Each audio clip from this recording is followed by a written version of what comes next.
de muchachalados. Bazo on a new analyse. On tous appelle donc babenginga babi vite fait vieux tozo zelayo new analyse na ndenga TikTok masolo kati boyika ndenge zala new analyse. Donc en cotant, en partageant, en mettant les thèmes. Donc au solana va petit dans une new analyse. On est chaud dedans, chaud dehors, chaud partout. New analyse ça ça. Avec la demande. TikTok. Vous en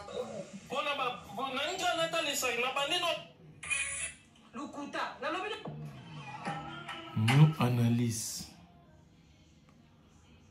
New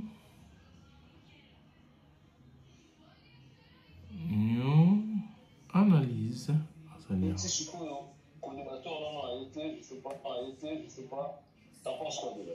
Ouais, bon, déjà, il faut d'abord être ponctuel. Quand tu n'es pas ponctuel.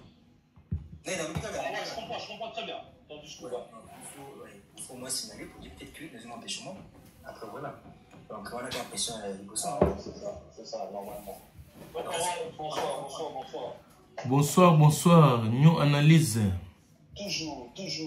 Sans ça pour la nada. En direct.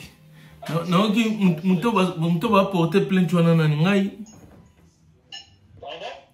Non, tu vas porter mon plainte ngai.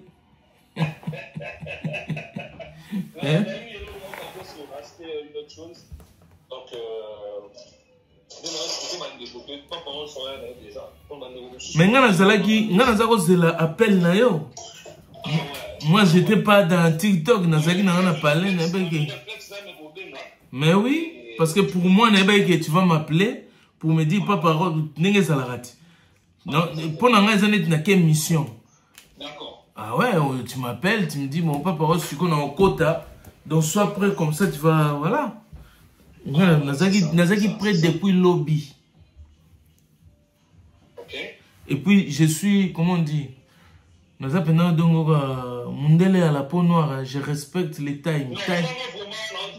Time is money. Témoigner bango que ngana na lo la ndenge bangi ba kizenga te. Non, il faut pas m'accuser à tort quoi. J'étais là, moi j'attendais. Au moins to bengi nga po signaler nga na bi, mais depuis là je suis là. J'attends. Ouais.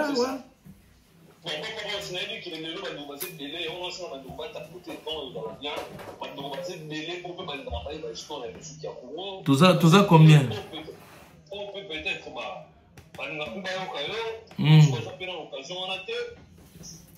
Mais bah tapoter, toi qu'à 107 pour une première nanyo analyse bah tapoter pour bah tu peux bah y appeler moins belé parce que voilà. S'il vous plaît. Bah benga mokili. C'est la première fois où yambanga quand même. Bah oui hein, dans faut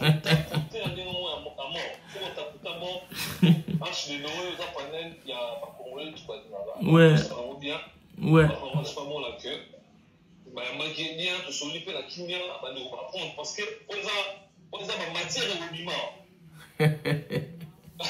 la pesi bandeko tumbote déjà au bazawana on est bazelaki na 18h, donc beaucoup de excuses parce que moi j'attendais l'appel aussi. Naïba gite que Boubandi, donc voilà, je m'excuse. So bazao zelangai, o bazao zelanga quoi. Mais je suis là, donc voilà, j'espère que et les kamalamu, bonne année na bango nyonso, bonne année na yo et puis bon voilà. My welcome pour la première fois chez yo. New analyse.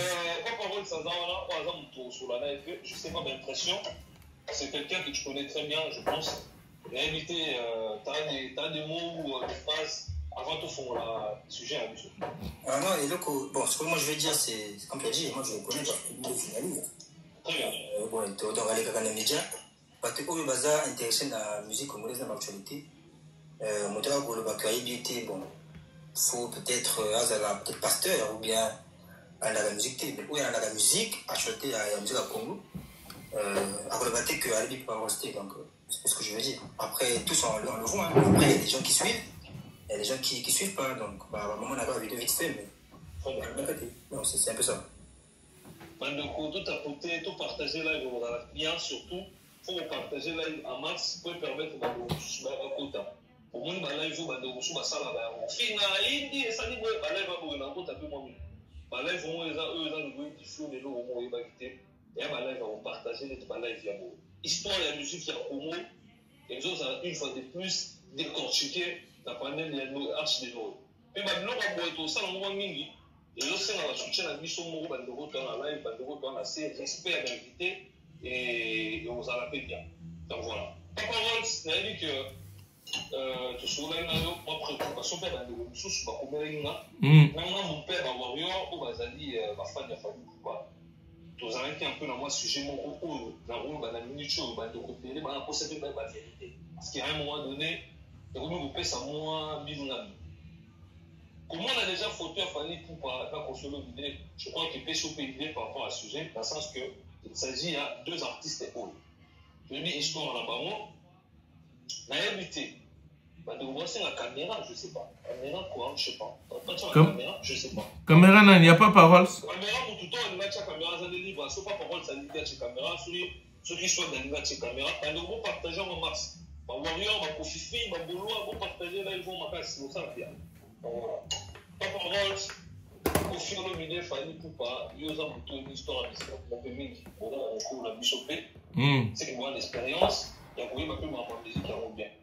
Tozalaki na live epesaki mwa bulu ete bawarrior mosusu bayebi ke non ofilo mide n'a jamais été le père musical ya Fanny Poupa bandeko mosusu ya bawaka mpona mwa scandale parce que la culture na biso ndenge tozala na tendance ya kotia papa na mwana na musique eza kodiste bandeko mpe mele bakomelaki nga kasi na non pas parole saza moto oyo azala mpe mingi nga koandra tomona bavideo aza mpe na histoire ya musique akomana mpe journaliste. Pourquoi inviter on va voir la sorte en matière pour éclaircir opinion il y a des groupes peut-être bazar tant monsieur soukoé ba histoire à modérer ou soit on va confirmer que ça pour moi Fanny Poupa azan moins de confirmer l'idée musicalement par donc voilà tout ce monde là pas là toujours on met au fond là-dessus. Mais question c'est quoi question ça pour nous parce qu'il fallait ça moi na confiter musicalement c'est ça exactement c'est ça le grand souci. De émission titre na moi ya mwana. Ouais, c'est ça. Kofi so za mwana kuya so fallait za mwana kofite.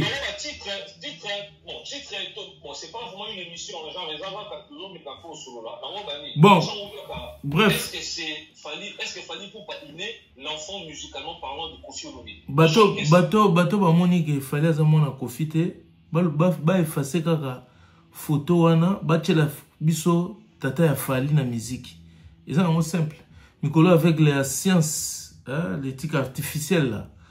Au saliga, au lomoli kofi, au tchèque biso tata qu'il y a fallu la musique. Pour moi, on a évité quoi. Et ça un peu moins simple. Pour que la somme au pays, batindeli yo chango tata balaxi biso tata fallu la musique. Parce que Fally c'est les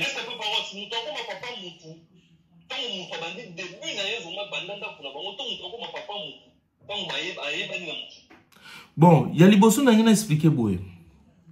Moni, musique c'est pas un truc de bourrique.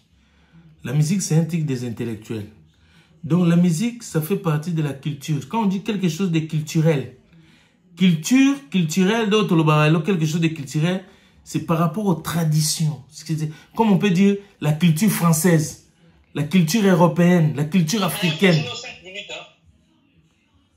Ocheninga chrono be oyambi ngai soko nana débat na mutute soko za po na sala débat ya ba 5 minutes ba question zo tunanga eza ba question te ke ya na chrono il faut na développer. Ah d'accord ça marche. Déjà ba question ba chrono te yo bisinga i sujet mo bisinga te ke na débat na mutu soko za ki débat tu me dis non ça débat na mutu boy mais tu m'as pas dit ça na ngi na yebeza débat contradictoire ou bien za ozo tunanga makambo. Non c'est pas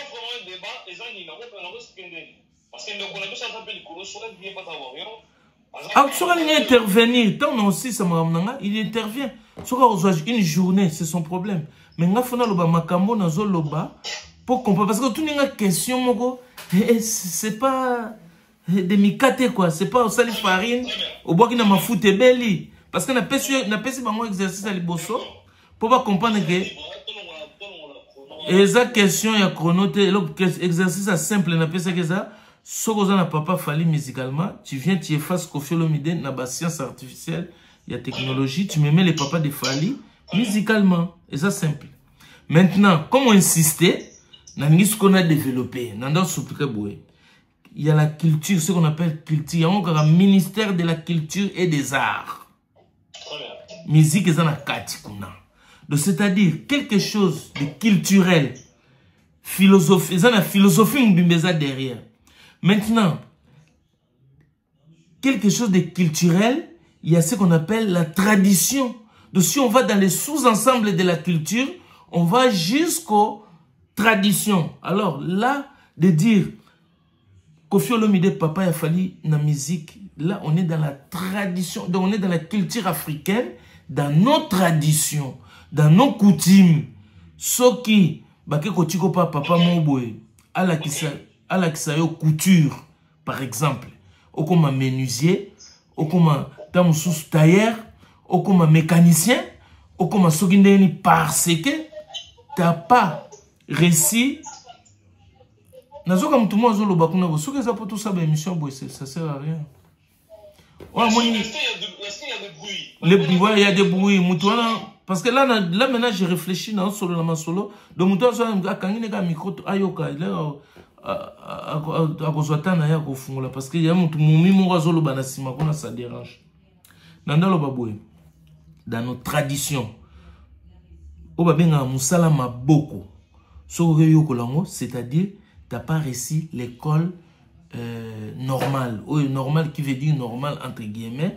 Ok na ba lignée otangi primaire, humanité, ok na université parce que nos parents rêvent na bango depuis nos ancêtres, c'était que ban na bango ba comme lokola ba mindele ala ta chemise a pemba kangi cravate kala ka kendara na bureau ezaki pour na bango réussite. Alors si t'as pas réussi, bon, mais on a ce qu'on appelle les métiers. Yango au mona même na poto awa, ce qui moi na ego bisa ba parents na par rapport à l'orientation, on m'a demandé de faire un truc professionnel parents à congolais à Kosilika. Ah mindela na basa ba raciste. Oh peut-être l'enfant il est turbulent et puis tout peut-être vraiment ba prof na ba remarquer qu'il a un truc dans ce truc qui est technique. Mais biso ezaki bongote, biso c'est quoi? Moi na katinchik peut-être pour aza turbulent ou aza mobulu ou alingi na ete ou ba parents bazangi mbongo ba benga ba sala sko chemin raccourci. Chemin raccourci, ils vont aller dans ce qu'on appelle des métiers. Mais il y a les métiers de musique. Ezaki métiers qui n'étaient pas considérés. Eza métiers oyo parents mon côté. A mes mamans nanaye depuis le wendo peut-être aujourd'hui bazo chabato ayemina atangi na académie des beaux-arts atangi na ina mais na époque nanga na ba o bazali boso nanga parents mota au salango mais ba o bazako mema bana na menuiserie na mécanique na tailleur na mécanicien automobile ba koya kotika yo pa ya tata moko a former yo accompagné d'un tabac et de quelque chose et de makazu pour na kolobasko ke to pesi yo mwana oyo. Cela est né et le roboyo kaka a commis papa naye na musala. Très bien. Tu vois là où c'est né les trucs. Donc là je pars dans la tradition culturelle africaine, culturelle congolais. Donc papa na meka. Non. Il faut comprendre bien. Ceux qui ne comprennent bien, il faut comprendre. On est dans la sociologie maintenant. Parce que ce qu'on a ma musique, là on est dans la sociologie, sociologie africaine. Donc comme il court, et comme que vous prenez vos cahiers, les profs il est au tableau, il écrit, il enseigne. Donc c'est à toi de capter la matière. Je sais pas ceux qui ne comprennent pas. Ceux qui ne comprennent pas. Bah si, non, je suis pas dans les si. Je parle des choses précises. Sociologie africaine. Là, je parle même pas de la musique. Je parle de la... Déjà, je parle des mécanos.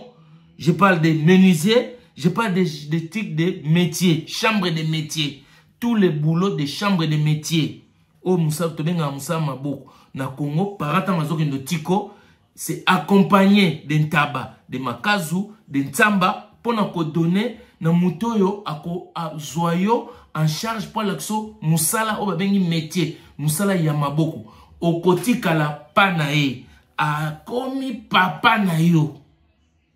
Donc, comme deuxième papa, c'est là où est venu le truc de comment on a que musicien, je suis le papa de tel na musique. Est-ce que côté on comprend?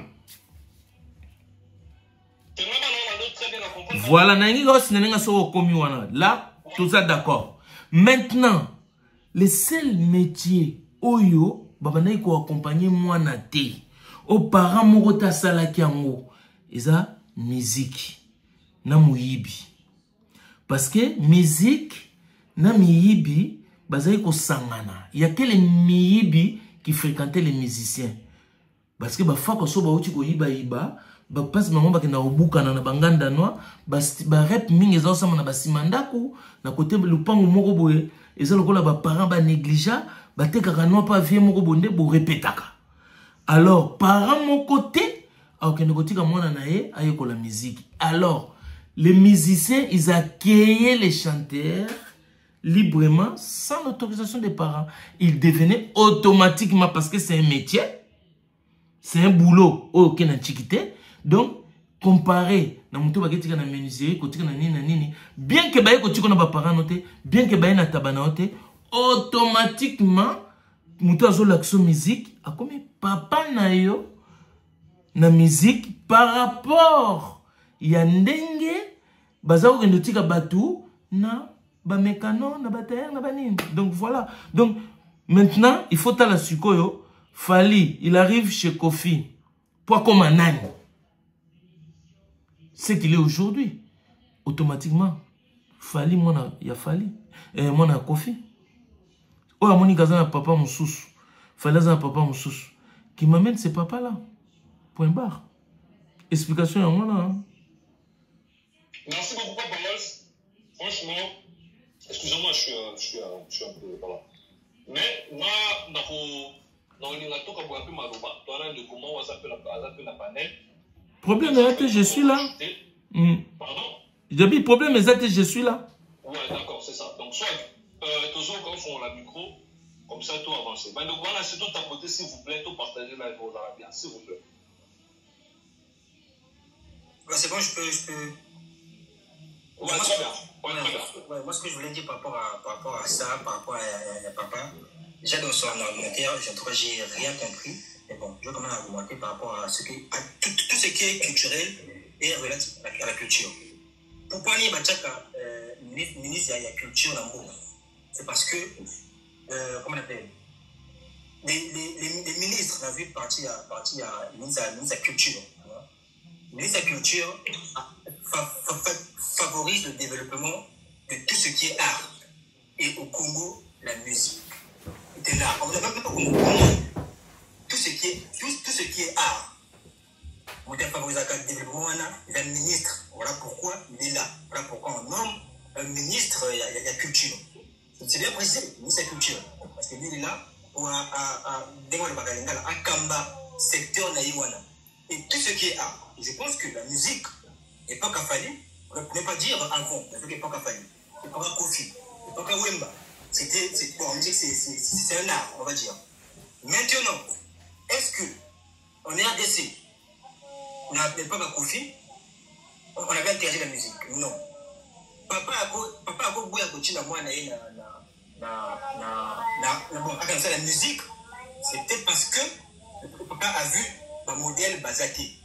Ça a toujours été comme ça. Un père. Quand tu veux toujours que secteur il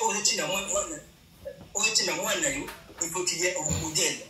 Voilà pourquoi ceux qui étaient avant, on va dire, les papas qui ont possédé Fali, Bazaki Batomoko Bouye, et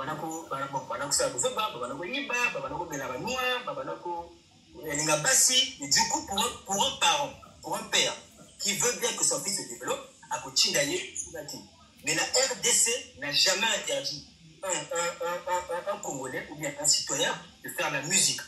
Donc le fait que papa a Boy Kochinda, moi Nanaye a fait la musique, n'a rien à voir avec l'art, avec la culture.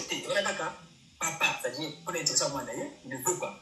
Maintenant, aujourd'hui, aucun parent, je dis bien, aucun parent ne va interdire son fils qui a un talent comme Fally de faire la musique. Parce que dans leur tête, ils ont un Fally aujourd'hui qui quitte Vandal et devient champion d'Afrique.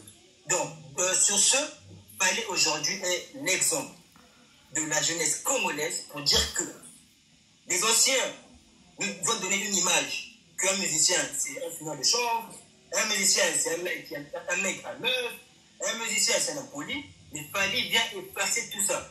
Et Fally, l'exemple qu'il donne à la jeunesse, c'est que tu peux quitter le banal à l'Élysée.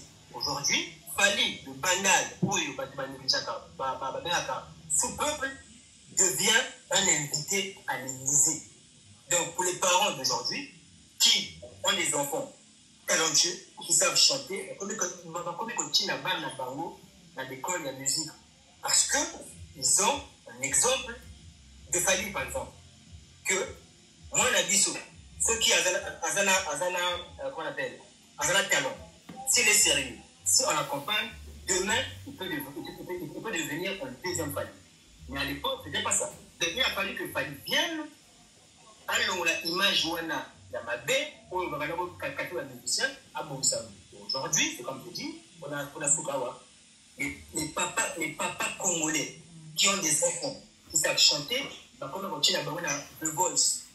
The Voice Africa, The Voice France, The Voice Belgique, The Voice Congo, par exemple Madjabou est au Congo. Aujourd'hui, on voit des enfants aller à Madjabou. Mais à l'époque, ce n'était pas le cas. Pourquoi? Parce que ceux qui ont possédé Fally avaient un mauvais exemple. Donc, rien à voir le fait que... moi, j'ai une question dans le sens où, parce que Papa Rolls, dans la soupe, elle a une question. Montrez-nous les pères de Fally pour parler musicalement. Voilà. D'abord, c'est... Ouais, merci pour la question. D'abord, les ont dit, ils ont démontré que Fally a été créé par Kofi. Que Kofi, c'est le père de Fally. Moi, je dis non. Pourquoi? Je dis non. Fally ne commence pas au cracher la tête. Il y a un parcours. Tout comme Moutonioso, dans la biographie, dans la Sika Aouti. Fally vient chez Kofi, il sait chanter, il sait danser, il sait tout faire. Mais quand il vient chez Kofi, il vient pour améliorer. Parce qu'avant Kofi, avec la groupe Moko Boye, on va actif un album enregistré dans un studio reconnu de la RDC. Qui est NJI. Et l'album mais même avant ça, à l'époque, on va faire playback. Parce que Faustin Djetta, mon président Yacoub, avait dit il a été à un concert. Pourquoi? Parce qu'il voulait que le groupe de la Bango de la Bango Moko. Voilà pourquoi il a préféré que pas de faire un album, après album, on va faire un concert. Donc, Fally, quand il vient chez Kofi, il n'apprend presque rien parce qu'il sait chanter, il sait danser, il est chef de là où il vient. Donc, sur ce, Kofi n'est pas le père de Fally. Et ce n'est pas Kofi qui le crée. Parce que quand il vient, bah, il sait chanter, il sait danser. Si je comprends bien, c'est le père de Fally. Non, parce que quand il vient, il est compositeur. Il est danseur, il est chanteur. Même Kofi l'avoue. Kofi le dit que même il y avait des jours, dans Tombo, avec Benga Fally, pour composer un zembo. Voilà Kofi n'a jamais. Avec Benga Fally, il y avait des jours, à Bengi Petit, 6h du matin, Fally allait parce qu'il voulait faire une chanson. Il fallait que Fally soit là. Parce que Fally avait ce talent-là. À son âge, et pourquoi là, il avait ce talent que Nzembo Moko Boye pour Bongsamu. Donc, si déjà pour ça, en aucun cas, Kofi ne serait le père de Fally, non. C'est un mentor. C'est normal, parce que dans la vie d'un homme, tous les jours, on s'améliore. Vire moto, il s'est pour chaque jour, au maximum un peu. Donc, le fait que Fally quitte Laton pour venir à Kofi, c'est normal. Il vient pour se développer. Il vient pour apprendre. Mais comme de tout la vie, vous avez 5 ans, vous avez 10 ans, tous les jours tu apprends. Déjà pour ça, l'idée de dire que Fally a été créé par Kofi, c'est faux. Est-ce que tu as une idée par rapport à la question papa, Papa Rose? Est-ce que Fally a un papa? On peut savoir son nom, son prénom. Mais oui, mais c'est ce que Fally dit. Tout a commencé où? Fally commence à chanter où? Non, je vous pose la question pour répondre. Fally commence à chanter où? Fally commence ses premières séances de studio où? Fally est rémunéré. C'est son premier gain en carrière. Où? Mais c'est avec le vieux Fontaine Diata. Parce que d'abord, dans la ils ont un album. Fally à Boaka, Fally à Yemba, Fally à Dédicassa, Fally à Foucaman pour la séance. Voilà pourquoi aujourd'hui, Fally, tant à ça l'album naïe, à Foucaman Michel naïe, dès la séance. C'est parce qu'il a appris chez le vieux Faustin. Et le vieux Faustin a dit, Ndiaye a payé à l'époque, il a 1999, a payé $200 pour apprendre de Michel naïe pour la séance. Ça veut dire que, déjà à l'époque, on a Fally, ça a un gain dans Michel naïe. Donc, le père, celui qui donne le pain à Fally, c'est Faustin. Ça, c'est clair. C'est comme j'ai dit, pour ne pas me répéter, les premières séances de studio de Fally, c'est Attends Latin. Première Nzembo de Fally, Attends Latin. Première Bangane à Bosso la vie, Attends Latin. Copie à Bosso au Matoyeba, Attends Latin. Koboua quand même d'aller des dédicaces, ma banga, Zakuna. Mais en quoi Kofi sera le père? Bon, merci beaucoup, Swed. Merci, je pense que Mandeko, on va en assez. Moi, je pense que Faustin Diata, né papa musicalement parlant, il y a Fally Ipupa. C'est non Swed. Papa Rose, c'est une histoire. Mais c'est un autre dans le sens qu'il y aura peut-être des gens ou peut-être on va contribuer, je ne sais pas. Donc voilà. Oui, Papa Rose, Papa Rose, c'est aussi Malomalanga Munayo. Donc, l'invité international aux Années, nous avons propos où on doit tenir pour la question, à répondre à la question, c'est Faustin Diata. Tu as répondre, tu as répondre, il y a à répondre. Bon, soit lui répondre, à répondre, ça. Reprends la question. Le papa de Fally, c'est qui? Si c'est pas possible. Papa de Fally, c'est qui? Ah ben, mais comme j'ai dit tout à l'heure, c'est Faustin Diata. Faustin Diata. Oui. Ok. Il n'y a aucune réponse. Bon, bref. Massa, comment on écoute Nani? Rang, pendant la télé, net à mis sous tes bruits. Swag Maker. Swag Maker. Bon, et là, le boss, on a capté. Swag Maker, on a le bac à l'objet à comprendre l'idée. Mais c'est pas une souka à comprendre quand même. Parce que la finalité, la souka, il y a une tradition culturelle. Faustin Diata. Papa Kofi a Fally. Donc en fait, on comprenait qu'il y a. Mais, tu vas aussi en semblant. Il faut comprendre bien Balamoro. Nangina expliqué au bout. Nango solo banayo ko na oki mo koza jeune hein. Oza souci oye ba marambo musique. Et puis nous analyse oza olingo ça le loko mo ya bien, ba débat mo mais moni na niveau nga na za vitesse nga na za na mo ya idéologie masolandule.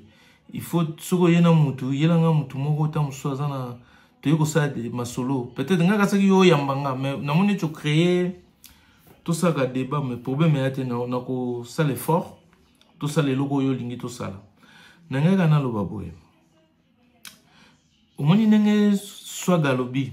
Papa ya Fally na musique. Donc azongi ne logo na lobaki traditionnellement culturellement africain sociologie. De cours et côté qui y a pas de souci pour ça. Na tchango de côté Faustin Diata. Ce qu'on a informé eboué. Tu sais quand tu vas à l'école, tu commences l'école primaire. C'est là où tu apprends l'alphabet à 26 lettres. C'est là où tu prends tes premiers calculs écrits, mental, tout. Mais finalité, il y a classe pour que nous exercer, c'est l'université. Souvent, les gens, quand ils excellent, ils parlent de leurs profs d'université. Comme tu as parlé tout à l'heure, tu as parlé de mentors. Oui, je connais c'est quoi mentor. Mais là, tu vas maintenant dans les trucs que je parle culturels, traditionnels, européens. Donc là, on parle dans les études, l'université. Là, on parle des mentors. Souvent, les gens comme grand avocat, il va te dire, mon mentor, c'est le professeur tel. Soit un médecin, chirurgien, je sais pas, médecin gynécologue, il va parler de son grand prof, Oyo, a commissionné le grand chirurgien qu'il est. Mais il ne va pas parler de son maître d'école, de maternelle ou de quoi, celui qui lui a appris les alphabets. Donc bref, c'était pour nous faire comprendre qu'on a embrouillé. Quand on parle de papa dans la musique, on parle de celui qui t'a fait montrer partout dans le monde. Mais maintenant, quand j'avais expliqué avant tout ça, tu parles de Fally. D'abord, Kofi, il boit pas il fume pas du chanvre. Kofi, c'est le modèle. Le groupe Oyo Fally à côté pour sa valeur. Valeur, il y a musique dans Congo, pas dans un sens, c'est Wenge. Je sais pas toi, t'es né quand, mais peut-être aux autres. Moi, j'ai parlé un truc, l'historique en fait, l'histoire de notre musique. Je ne vais pas couper. Musique est bandit en 2006, c'était la Fally.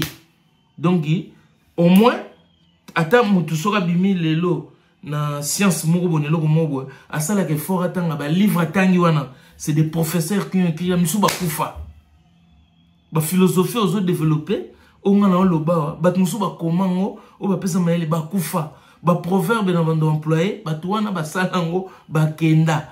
Je parle pas des trucs d'aujourd'hui. Donc, comme ça, la masolo, tu ozo bete la masolo 2006 parce que na mukolo 2006 ma casse.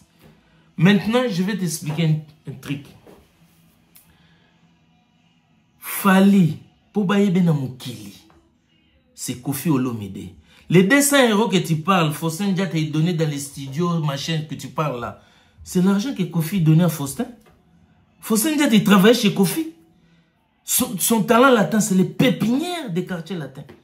Nous, on a une équipe de football.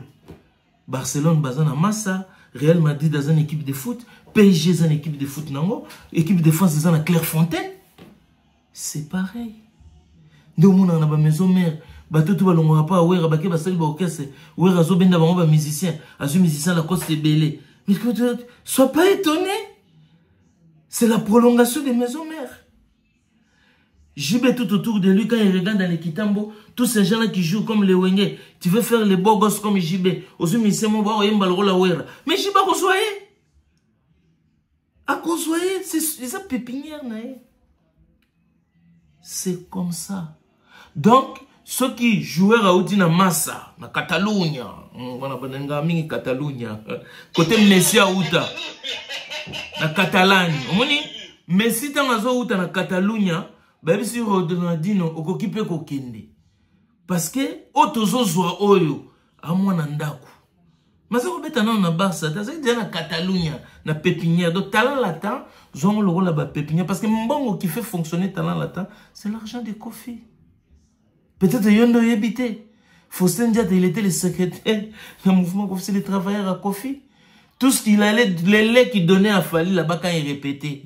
Bamayo Bazaro Mela, ceux qui foufou, ceux qui nini, moi transport. Mais ils n'ont pas Kofi. So ba solo la transfert, ça va faire grave. Parce qu'il fallait faire mal aux autres, faire mal à ceux qui sont partis. Pour ton information, l'orchestre Oyo Balomwa qui va dans l'académie. Au départ, ils avaient qui flash musique.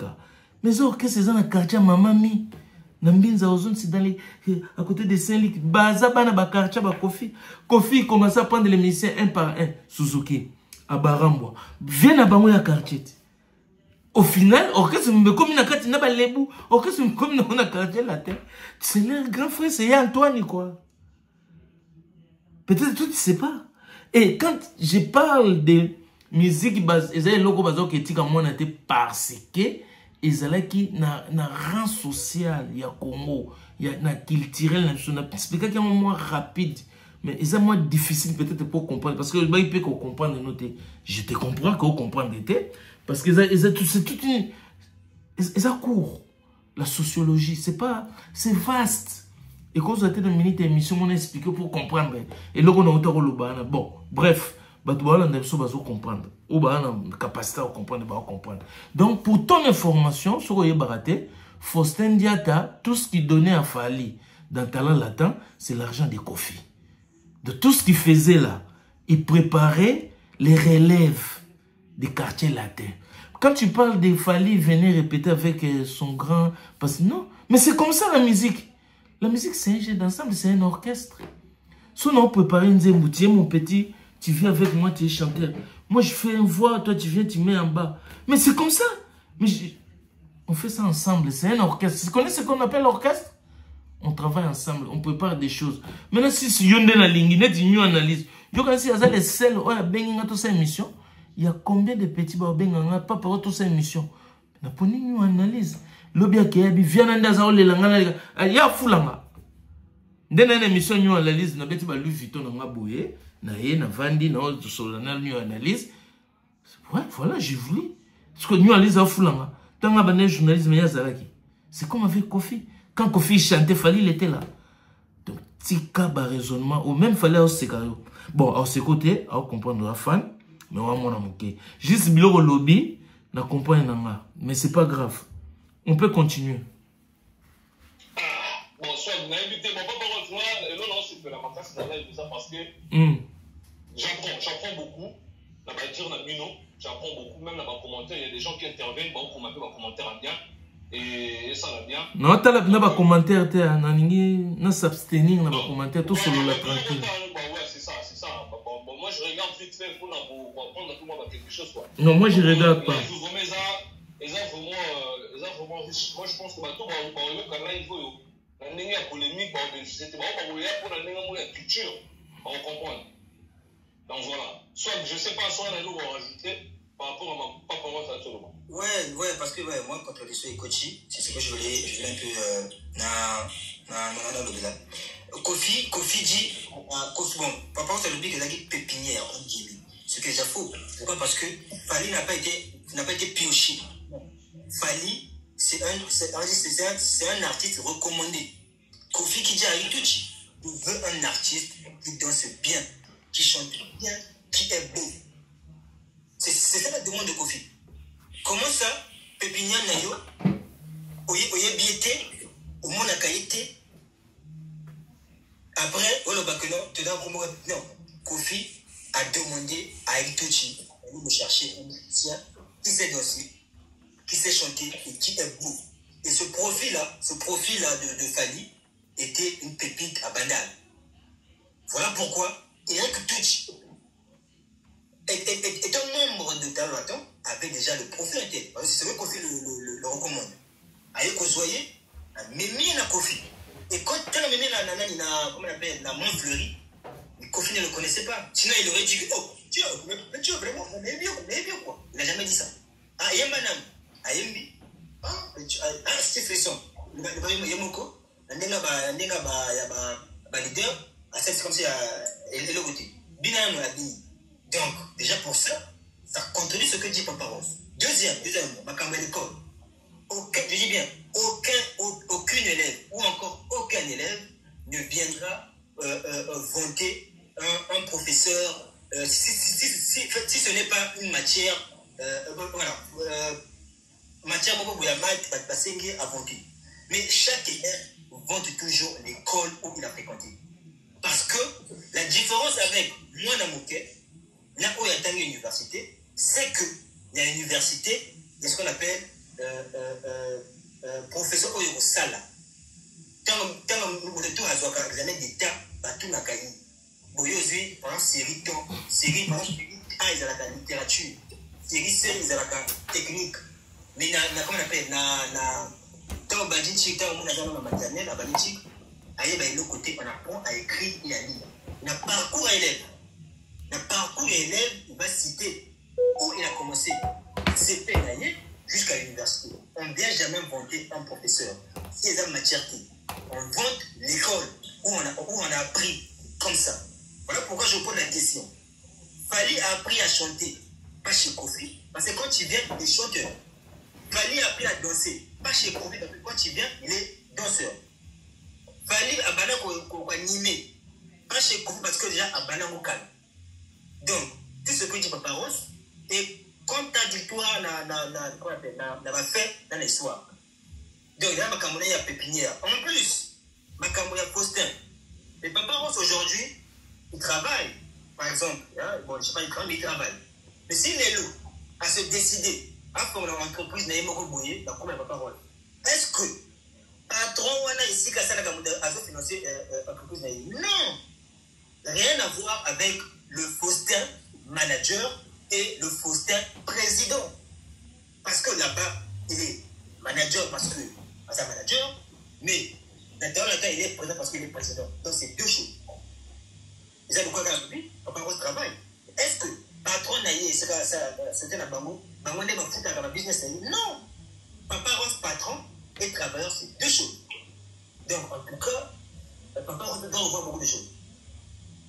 Ça, c'est ce qu'il a dit après, quand on continue, comme je dis, Kofi c'est un moteur, oui, mais l'histoire, parce que moi je parle de Faustin, c'est pas en 2006, hein, c'est avant, hein, je pense que c'est 7 ans en arrière, 99, la mis cet album, phase 2, ils ont un producteur qui est David Mosso, ils ont un distributeur agréé qui est Njai, ça veut dire que c'est un orchestre, on va dire, professionnel.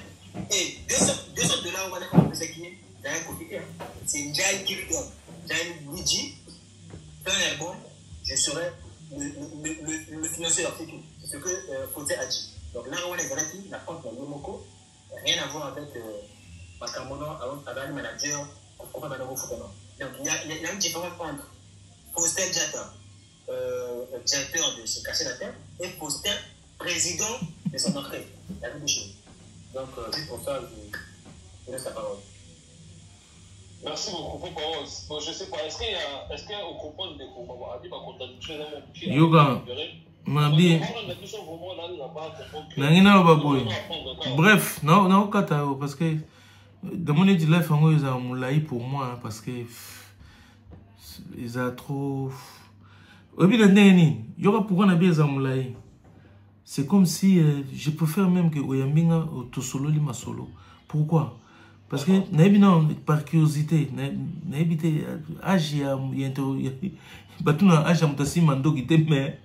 j'ai l'impression je parle avec un enfant. Compréhension à moi. Il comprend pas les choses. Il y a un expliqué qui est sociologie africaine, tradition africaine. Il mélange tout. Quand il parle de l'entreprise, là où je travaille, je suis en Europe, man. Tu parles d'autres choses. Moi, je parle de musique.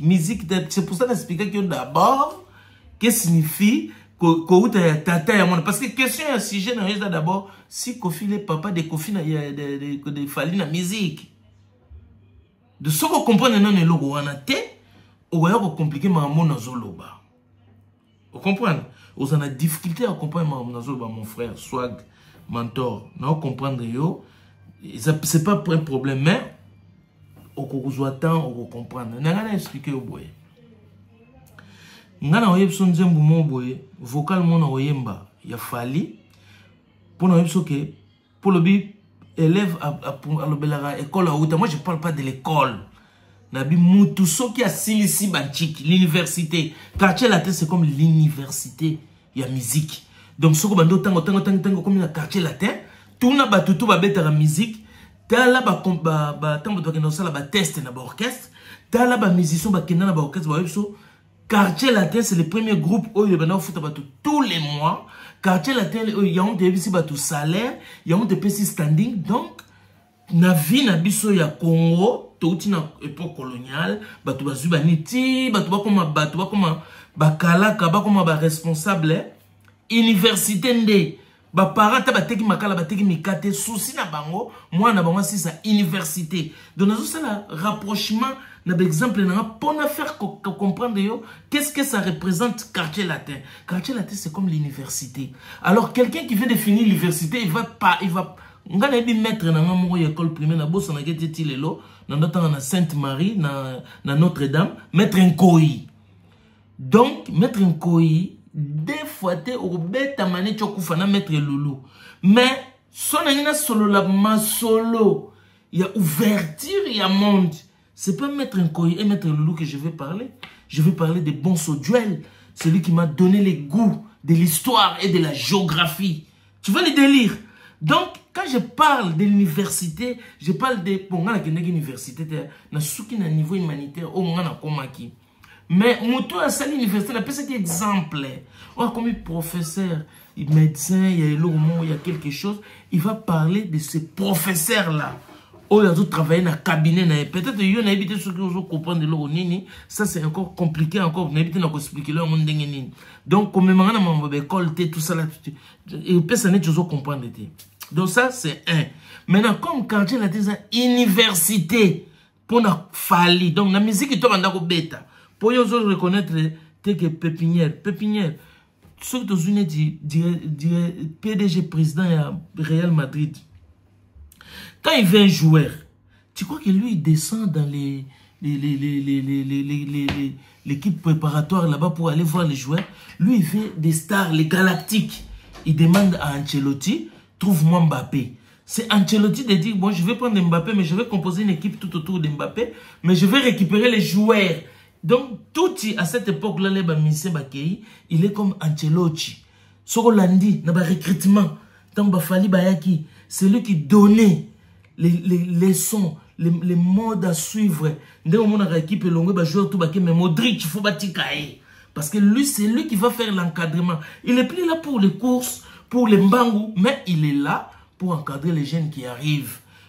Mais ce n'est pas Pérez, grand prêtre Pérez, non, lui, il veut les galactiques, il veut l'équipe qui gagne. Mais c'est à l'entraîneur qui est, par exemple, dans la place à quartier latin, Nathie Faustin Diata, qui était à côté de Kofi, ou Tucci, qui va faire les rôles là, des recruteurs, c'est aux recruteurs. Tucci va aller dans les pépinières. C'est comme les recruteurs, il peut aller recruter, comme des Toto Zalazolovic, peut-être soit au Nample, à Mikolo, Bazouye, Bazoudoué, mais Bazouye peut petit à pépinière. Donc ça, c'est. Dans l'enceinte, il y a ma solo. Ça se passe comme ça. Dans un exemple à football, on a besoin de matériel didactique parce que moi je suis pédagogue. C'est pour ça que je donne des trucs comme ça. Et ça là, c'est ça qui va faire que tout dit à quelque soit Fali, na pépinière. Na expliqué qui n'habite que Kofi Azako foot non. L'argent que Kofi donnait à Faustin Diata, c'est ça qui faisait vivre les Fali. Donc, Badon Melara Mili qui a Kofi. Ça, c'était pour expliquer ça. Maintenant, Nzembo o fali a yemba, natala lata, yo yembe la ngango, pour moi yembe la yo, pour fali a comme fali. Alinga kakutute na silikaye. Alinga kakutute na silikaye. Azala kyo bonde langa lokola bébé. Soki na siliki anyara mouye. Tika pardon na yemba. Yango lelo moni, ba corrigeango. Na JR33 pour le Kofi ou ça la fali. Si yo faut yembelanga pe vocal oyo befale. Yo faut yembelanga vocal ya tala lata na ngina yo kango parce que otangelinga ngo trop au lobby fallait azaki professionnel na tala lata bien que auto ça des publicités makassia tu sais ça mais tu dois chanter aussi quelque chose de fali de tala lata pour bato ba yo ba vraiment que marambozo le bozo maîtrisant sinon tu soko yembité Boubma Batintin, na talent lata, donc il ma talent la. Donc il la. Donc, il faut y bango. Mais n'y est bango vocal en haut. Pour ton information, babaki si sous. Aye, mama zala kyolo banangaye. Bitumba ya bolingo ba. Antoine Kebana bitumba bolingo hey. Ibandaka souvent tango ba voisin balali. Mama zala kyoloba nanga ye. Wanande Kofi. Wanande excellence. Wanande université. Wanande papa na mwana. Maintenant, dis-moi. Et là, au moins, il y a talent latin. Pour moi, j'ai pas de souvenirs. J'ai jamais connu talent latin. Nayoka ni chant, ni vocal. Je reconnais pas un musicien qui s'appelle Fali Poupa de talent latin. Mais naebi Embo Wasa, Nangaba, naebi Traction Babylone, na Kitambo, naebi La Vignora, naebi orchestre Gilles Kwata Lokole ensuite, naebi donc il y a beaucoup d'orchestres comme ça, naebi IBG Musica, beaucoup d'orchestres comme ça, mais je connais pas talent latin. Naebi Suédé, naebi Oyo Balibanyo, Kibindankoi, talent latin. J'ai pas de souvenir. Chante-moi une chanson de talent latin. Un petit vocal. Oui, vous savez qu'il vous rappelle et ça en a bien. Merci.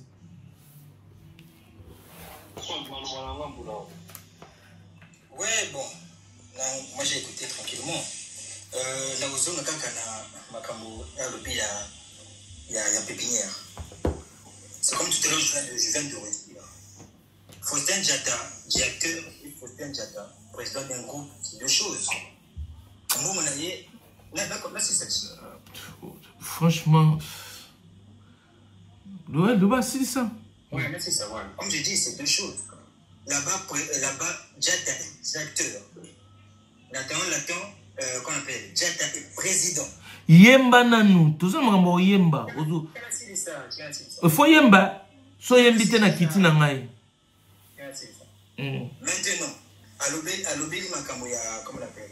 Ya yemba. So yembite na kiti. Faut yemba nzembu moko tala latin awa na après na nga na yokango. Ça me dit rien tala latin, je connais même pas ceux qui zalaka wapi, ceux qui orchestre à côté, ceux ba yemba nini, je connais pas. Les artistes c'est qui, je connais pas. Yo faut yemba. Bino bossa aventure na musique ya. O muto sona o azaki fanatique alita bembo. Mama lotina oya lobi lolo kolo kwanga. Lita bembo uti poto. O mutozo mono yo fanatika mbuta mashakado. Na kana ikaka tout doit di olobani di mona ya mama. Na mbulo ya yo nani apesi ndingisa babeta ntoto na entutu. O mutozo mono fanatika vie bokul. Soso pembe azanga kamboka te ogogo bandeko. Yangana elue mama na mwana aiba azwa foto na bisa ya mariage au clair d'amour au clair d'amitié. Nakolinga nga elue mama yo siko yo fo yemba te ozo ba discours belé bo bebisi musique bo komisi ma solo musique ya ma solo ta yemba nzembo talent latin to continuer débat sur ça pour ça débat ba pépinière ba nini ezaki exemple ba matériel didactique ba lobite so ba bi libata o na libata o égal d yo tikalika na mutu libata na libata égal d non de mabata égal d est un nombre. Il faut qu'un nombre. Il faut répéter les ngaka. Libata na plus libata moko plus libata mo égal d mabata. Moi c'est pas ça je te parlais, je dis matériel didactique, c'est vite fait. Yemba na nous toleka, pardon. C'est bon, tu veux parler? Non, chante, pas parler, chante. On est là pour dire. Faut yemba na nous après lobby. Voilà pourquoi je disais que heureusement qu'on a les bons journalistes. Bon, alors qu'on parlait d'un sujet précis. Et un sujet précis, mais il faut yemba. Parce que nous sommes que nous sommes aventure. Il faut yemba. Bon, ce qu'on yemba qui fallait, on yemba qui est ndengeni. Bon, on a un quartier moko. On a un quartier na bango. On a un yamakelele. Te faut yemba. So yembite na kitna.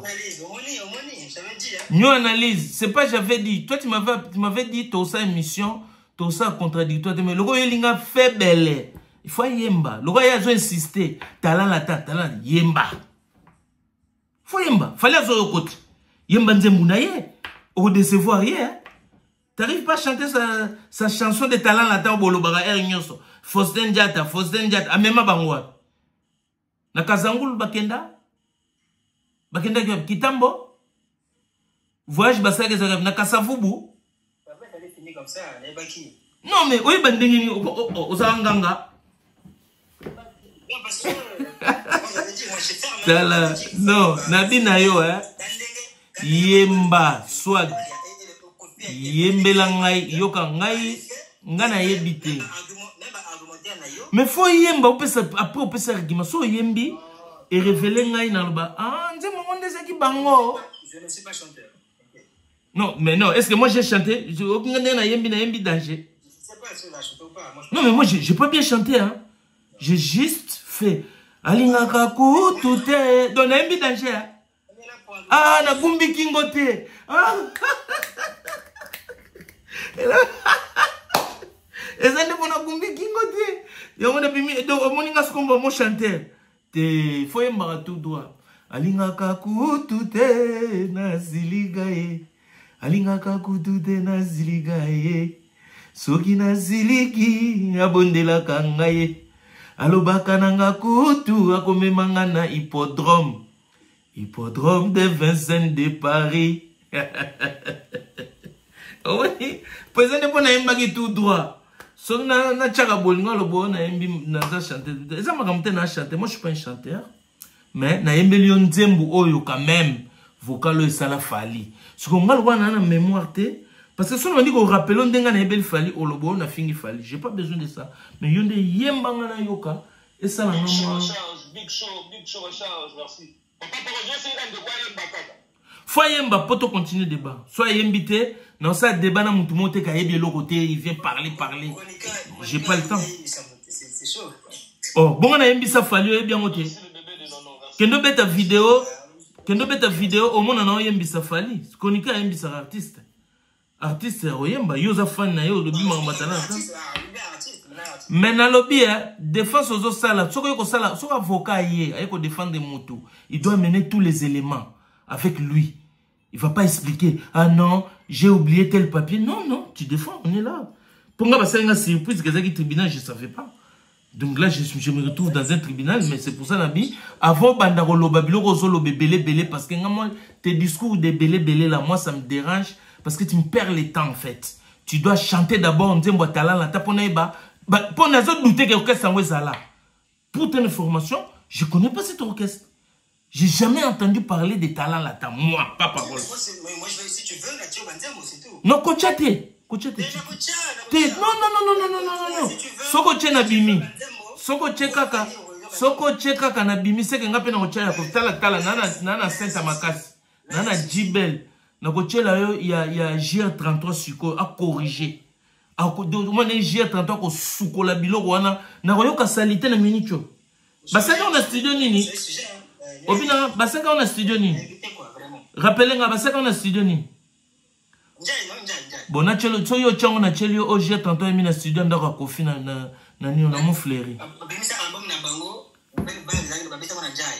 yango na lobi soko che yango na che ngamba mo na che j'ai 33 na ndaka kofi na mon fleri. Ndenga zo corriger.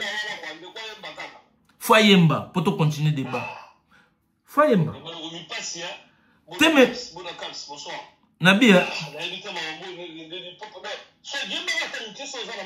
Bon, na yembele solo musu na yebele fali. Banambadi benu bika première fois na yo na yeba fali kaza musicien. Banambadi benu bika yo. Benubika yo gyondwe soro bondwe biko dile ayaya ngaka saka za muyombe na kama to mbemisi ngaze konda na suka kaka ndina yoki kasake konda nga depuis na yeba ye pour moi comme bazaki pire na Gibson nga yeba ikaza muyombe pona yebela ye na banambadi benubika yo. Premier vocal ya fali na yoga na yebage na kubina aye ya kubina timba nkolele siama talaka ntimba pe na yebage ntimba na nzuzi timba nkolele siama siapata bakusobile ale mama wolo dongana yebage azaba kutaba yombe bilomo bonane ngaki banambadi benu bika biko dile biko yo biloko talana tanga na yebitale zongsanga na talana ta okumo yisanga ba mama mobele yemba na bien ngote. Oh, maintenant bon on cause pour nous soigner. Na yebi yango te. Yoka. Nakota yoka. Nakota ban. Parce que ça l'a quitté. Mais encore c'est là donc yemoko azo côté yemoko. Yote nabia nazo se contredire te. Te oboloba te yo fo yemba yo fo lobelo ko tout fo loba so zo loba na bimi yo fo loba fo yemba pépinière na minute est ngana bi na fanatique a PSG ba joueur ba na pépinière ngana bi ba joueur ba yamal ka ndenga bimbo nde to moni yeta mo yamal azaki na pépinière yo yebaki oyeba joueur pépinière ndeni na fana PSG mais na bi joueur pépinière te na bi na minute nde to za botona ba Zahir Emery tona ba Doué tona ba petit na ba yebo ba Dembélé tona ba Barcola ba petit pépinière ngana bi ba ngota wani za makambo lui Sarike na président Yasser Arafat wana masona ba ngana fan to gagner 4 de lobby ngana fan ngana taba joro ba chababi siko oh wana ya talent la ta ngana yebi on te yovo oloba fo yemba so yembi ga nzembo talent la ta te ko beta suma solo na te po eyebanité. C'est une histoire pas connue, une histoire inventée de toutes pièces que les gens de votre clan qui fabriquent, qui fantasment sur ça. Vous effacez Kofi Abocha Tata Ochelinga Faustin. Faustin Diata un travailleur de Kofi Olomide. Ben là Faustin c'est pas parce que bon on a que ça va falloir et ça va bon qu'on fasse un peu ça. Aya ko démentir en. Aya olobake et ça va bon on a pas profiter, ba compréhension on a pas profiter de ngapi na kena kesa orchestre. Aya ko démentir. So boye na moté. Donc so yembité. Hein aya ko la chant. OK yo ko la vocale. C'est bon, bon. Nous, Natiki Bino, merci. Et tout ça, derrière une heure et coquille. Donc, pendant les lots, soukia. Donc, benanga prochainement. Hippodrome de Vincennes. Bosson baba ticket, boye belé. Achetez vos billets. Tokutanana les 19. En tout cas, boya mobondo, les Gaulois. Ferregola, Azui Kisasika, Loso Bumba. Bacha 16, code 16. Donc, Ocheli Sasinalikolo, et so Vimba. Ebeba ebonga tokoliango bongo bino ba misusu wana boyate to bengisi pe binote mais bato baza ba problème d'amour o ba zora basi ya l'excité o ba zora basi baza na l'arte venez nombreux c'est l'occasion bana ba gouvernement africain baroya na ba papa na bango c'est les vacances baroya na hippodrome ko beba mabe lata kitoko pas exagéré ko yana ba kuitité bongisa moi français po golinga pe na français. Si vous avez un anglais, pourquoi pas? Tu as un anglais, moi tu as na poche, il y a un moi si glace, il y a un moi la kaka. Mais, tu as un hippodrome le 19 juillet 2025 avec Kofi Olomide. Dans côté à Londres le 15 février, tu as Saint-Valentin. Et ben de la histoire dans le cadre toujours il y a campagne. Sandra Razadi n'a pas sur Bambote place aux Ali, Lisa Souka, Mamari Fana London. Oya Roger Bamba préparer toujours troupe les boursiers Moubia la Maïmbi l'homme qui a monté le taux billet wana Apo Mayala balobi l'aristocrate la mémoire de la sape donc deux fois Louis Vuitton makambo ezali makambo lycée Mukenge dina Finlande ozalana biso wana avec Sarah Mukenge di Tom le prince Masaya na bosani yote et puis Edo Bouchiri na Bruxelles pa ba nene kubonga bango na ba maître Lifo étalé Barozala wana batigana zureta le lion de Waterloo barozanga te et bongo vocal ya parigo balobi docteur Dre Clam franchi na ba spa Jaritembo le beau parisien Peter Kokopi Henri Banga Spirit Molimo Monsanto Ige Banda 100% parisien Papi les autres motumosu sans oublier Adishi Mongombe poto na poto bien que la musique mais pour na Kofi Olomide na cadre ya hippodrome de Vincennes tout le monde va être là et puis na bosanité te dit Teddy Lubadika, Terry Lubadika, mon Amérique, le seul américain, Oya Makasi, a beta forme, la négrita mondelendele, a Ozalawana, système à drone et Matalikolo, Sandra Fouzo, la maman de 3 ans, et puis, na le duc de Courbevoie, Giglo Winner, il y a Gisèle Tati, maman Verchache, na Yomoronyo Analyse, et toute la famille, c'est un concert familial. Et même à Cabiscofield, code sur code, na Aigle Blanc. Et puis, tu as Fabrice Combo, il y a jet. Tout, aux États-Unis, partout en Afrique. Au lingo loué jet, na yo poya concert na jet. Bon, qui t'en allait bouger. Au boy polémique. Contactez-nous. Une seule adresse, Fabrice Combo. Balobi, code sur code égal code. À fond, la rapporte à Maison Blanche. Les lots en trompe. Donc, ma soleza ndengwana. Ou bien la maïmbi les boursiers. Na bossa niote. Donc, voilà.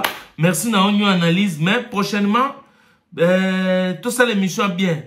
Oh, ils trop léger.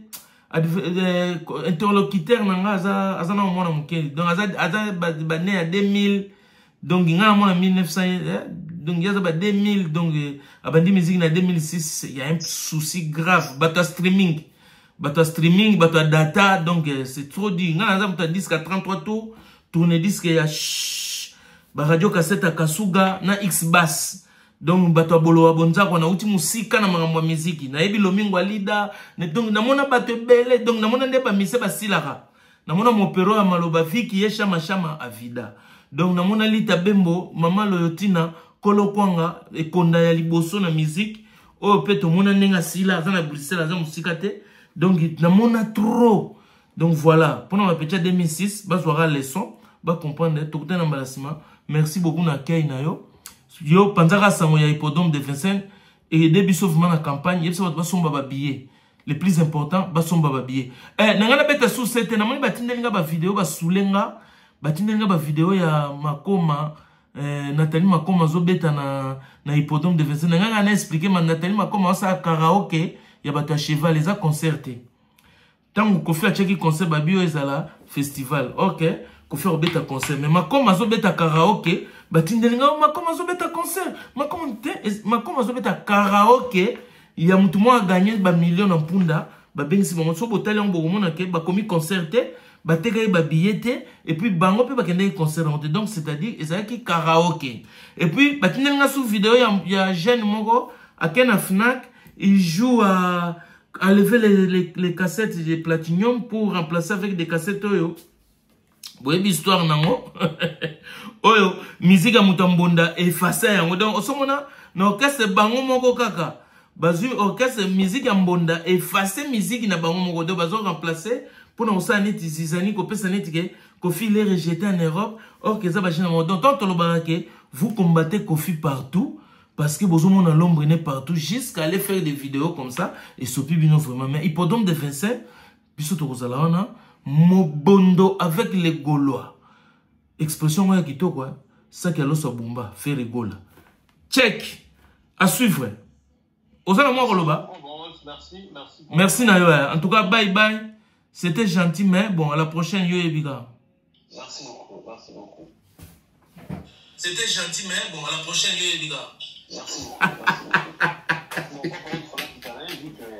na kiti équipe lemba bazuka comme bazuka il est du temps beba et une musique franchement franchement allez check coupé yo bande batikali ouais donc c'est comme j'ai toujours dit hein je vous ai toujours